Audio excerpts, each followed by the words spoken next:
नमस्कार दोस्तों, आज हम जानेंगे इस वीडियो में कि अगर आप लोग फिक्स डिपॉजिट में इन्वेस्ट कर रहे हो तो किस तरह से आप लोग अभी इन्वेस्ट करो जिससे कि आप लोगों को फ्यूचर में नुकसान ना हो। या फिर आप लोग इस वीडियो को इस तरह से भी समझ सकते हो कि फिक्स डिपॉजिट में अभी हम लोग किस तरह से इन्वेस्ट करें कि हमें ज़्यादा से ज़्यादा रिटर्न निकल करके आ पाए। क्योंकि देखिए फिक्स डिपॉजिट पर इस समय ब्याज दरें बहुत कम है।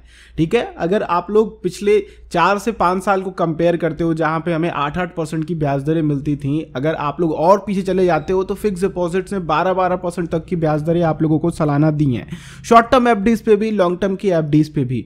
तो कई लोग जो हैं, जो ट्रेडिशनल इन्वेस्टर हैं, खास करके अगर हम बात करते हैं कि हमारे पापा के या फिर बाबा के या फिर नाना के, चाचा चाची के, इस तरह के लोगों की बातें करते हैं ना, तो वो फिक्स डिपॉजिट को एक बेहतरीन ऑप्शन मानते हैं अपने रिटायरमेंट प्लानिंग के लिए।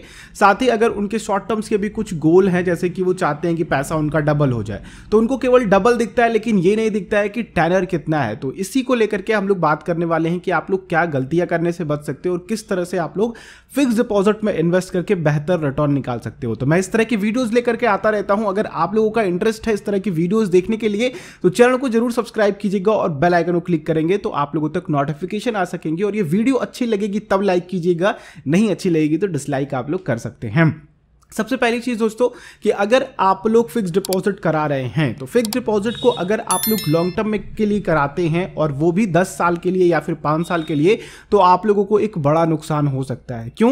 क्योंकि देखिए इस समय रेपो रेट जो है ना वो अपने निचले स्तर पे है। ठीक है, आरबीआई ने भी रेपो रेट में किसी भी तरह के बदलाव नहीं किए हैं, ना ही रिवर्स रेपो रेट पे बदलाव किए हैं, और इसका डायरेक्टली लिंक्ड है आप लोगों के फिक्स डिपॉजिट के रेट्स पे। क्योंकि देखिए बैंक्स क्या है ना कि आप लोगों के पैसे से कमाती है और बैंक को जो कर्ज मिल रहा है वो आरबीआई की तरफ से ज्यादा सस्ते में मिल रहा है। ठीक है, जो रेपो रेट होता है वो आरबीआई कर्ज देता है बैंकों को, जो भी आपका एसबीआई हो गया, एचडीएफसी हो गया, आईसीआईसीआई हो गई, इन तरह के बैंकों को अगर कर्ज चाहिए होता है तो वो आरबीआई से लेते हैं। ठीक है, और लेकिन बहुत ज्यादा कर्ज नहीं ले सकते कि एक ही सोर्स से वो कर्ज ले रहे हैं, तो इस तरह से इंडिया की इकोनॉमी पे काफी ज्यादा इफेक्ट पड़ेगा। इसलिए रिटेल इन्वेस्टर को लाने के लिए फिक्स डिपॉजिट जैसी योजनाएं चालू करी गई हैं, जिसमें होता क्या है कि वो आपसे पैसा लेते हैं और जो भी, जैसे कि रेपो रेट 6% है तो उसी हिसाब से वो लोन के भी ब्याज दरें कम करते हैं। अब लोन की ब्याज दरें कम हो गई और आप लोगों को 8% की देंगे तो फिर बैंक को फायदा नहीं होगा, इसलिए इस समय ब्याज दरें कम है। ये मैं इसलिए समझा रहा हूं क्योंकि ये जो मैं आप लोगों से आगे बातें करूंगा ना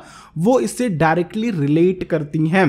ठीक है, तो देखिए अगर आप लोग अभी एफडी कराते हैं और 10 साल की एफडी आपने करा लिया, अब क्या होगा कि 10 साल की एफडी आपने करा लिया तो आपको फिक्स डिपॉजिट का रूल है, नियम है कि जो प्रेजेंट में ब्याज दरें हैं वही ब्याज दरें आपको मिलेंगी। अब आगे चल करके अगर ब्याज दरें जैसे कि अभी 6% मिल रही हैं, 8% हो गई, 7% हो गई, तो आप लोगों को 1% तक का नुकसान हो सकता है।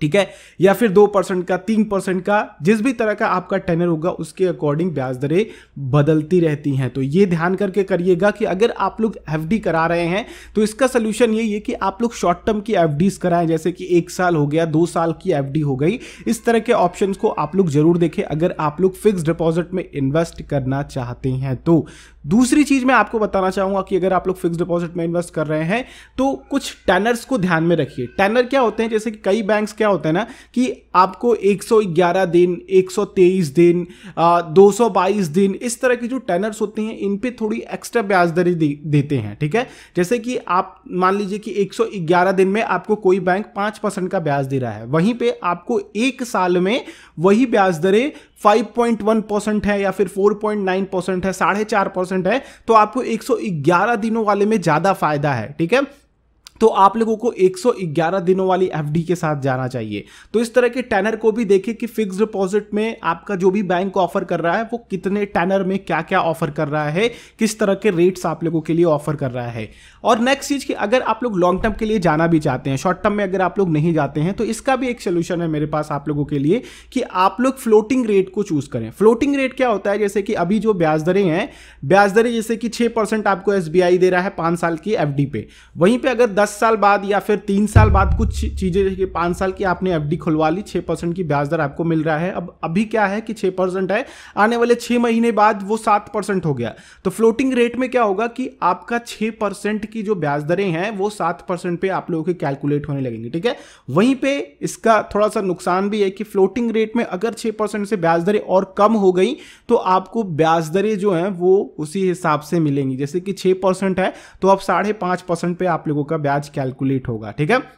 और एफडी पे किस तरह से ब्याज मिलता है, सेविंग पे किस तरह से ब्याज मिलता है, ये सारा वीडियो मैंने आप लोगों को दे दिया है। सेविंग अकाउंट पे किस तरह से ब्याज मिलता है, ये वाली वीडियो देखिएगा आई बटन पे जो आप लोगों को दिख रही है, यहां से आपको पता चल पाएगा कि फिक्स डिपॉजिट में किस तरह से फ्लोटिंग रेट पे ब्याज दरें डेली बेसिस पे कैलकुलेट होकर के आपको मिलेंगी।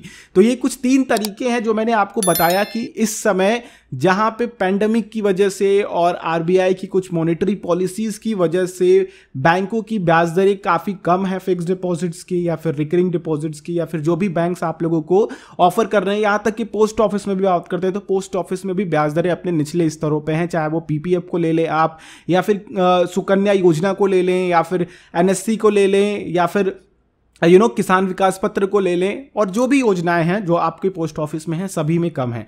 तो आई होप आप लोगों को ये थोड़ा सा सजेशन जो है मेरी तरफ से आप लोगों को हेल्पफुल लगा होगा। तो अगर आप लोगों को हेल्पफुल लगा तो दूसरों के साथ भी शेयर कीजिए, उनको भी बताइए, क्योंकि आपके जो सगे संबंधी हैं, दोस्त हैं, उनके साथ अगर आप इस तरह की वीडियो शेयर करते हैं तो आप लोगों का भी थोड़ा मान बढ़ेगा और मेरी थोड़ी रीच भी लोगों तक पहुंच पाएगी और नए व्यूअर्स भी आ पाएंगे। तो वीडियो को लाइक कीजिएगा, दूसरों के साथ शेयर कीजिएगा। चैनल पर अगर आप लोग नए हैं तो चैनल को सब्सक्राइब कर सकते हैं और बेल आइकन को क्लिक करेंगे तो आने वाली हर एक वीडियोस की नोटिफिकेशन आ सकेंगी। और दोस्तों आप लोगों का कोई भी क्वेश्चन हो तो नीचे कमेंट बॉक्स में छोड़ना मत भूलिएगा। आप लोग नेक्स्ट टॉपिक किस पे चाहते हैं वो भी आप लोग जरूर बताइएगा, जिससे कि मैं आप लोगों के अकॉर्डिंग वीडियोस लेकर के फ्यूचर में आ सकूं। हम लोग नेक्स्ट वीडियो मिलते हैं। आप लोगों का दिन शुभ हो। जय हिंद।